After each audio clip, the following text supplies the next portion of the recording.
இதே சத்யால நான் பர்ச்சேஸ் பண்ணியிருக்கேன், இதே ப்ரூஃப் கொடுத்து பண்ணியிருக்கேன். யாரும் அப்படி சொன்னது இல்ல. திமிரா பேசுறது இதெல்லாம் என்கிட்ட வேணாம், ஓகேவா? ஓடுங்க, போய் ஒளிங்க. என்ன இது? எல்லா ப்ரூஃபும் எடுத்து காட்டுறோமா? எல்லாத்துலயும் அதே அட்ரஸ் இருக்கு, ஹஸ்பண்ட் பேர் இருக்கு, எல்லாமே இருக்கு. இதுல வந்து பேர் இல்லையா, அறிவு இருக்கணும். அதுக்கு தானே மென்ஷன் பண்ணிருக்காங்க 6 பேருன்னு. 6 பேரும் ரேஷன் கார்டுல போட முடியாது.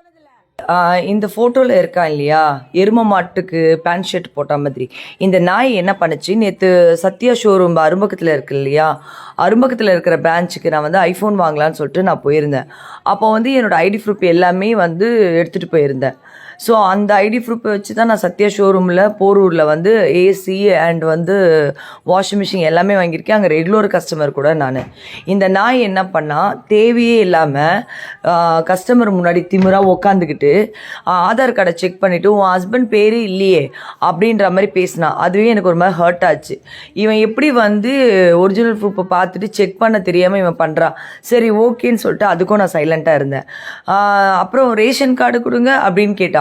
ரேஷன் கார்டில் வந்து பார்த்தீங்கன்னாக்கா அந்த ரேஷன் கார்டோட தலைவருடைய ஃபோட்டோவும் பேரும் போட்டிருக்கும். மற்றது வந்து எத்தனை பேர் குடும்பத்தில் இருக்காங்களோ அத்தனை பேர் மென்ஷன் பண்ணியிருப்பாங்க. அதில் தெளிவாக இருக்குது.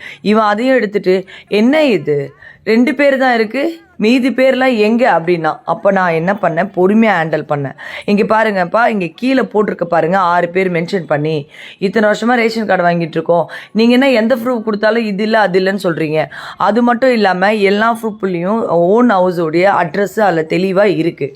அப்படி இருந்தும் இவன் திமிராக உக்காந்துக்கிட்டு அதெல்லாம் கொடுக்க முடியாது, அதெல்லாம் பண்ண முடியாது, என்ன பண்ணுவ என்ன செய்வ இப்படின்னு உட்காந்துட்டு.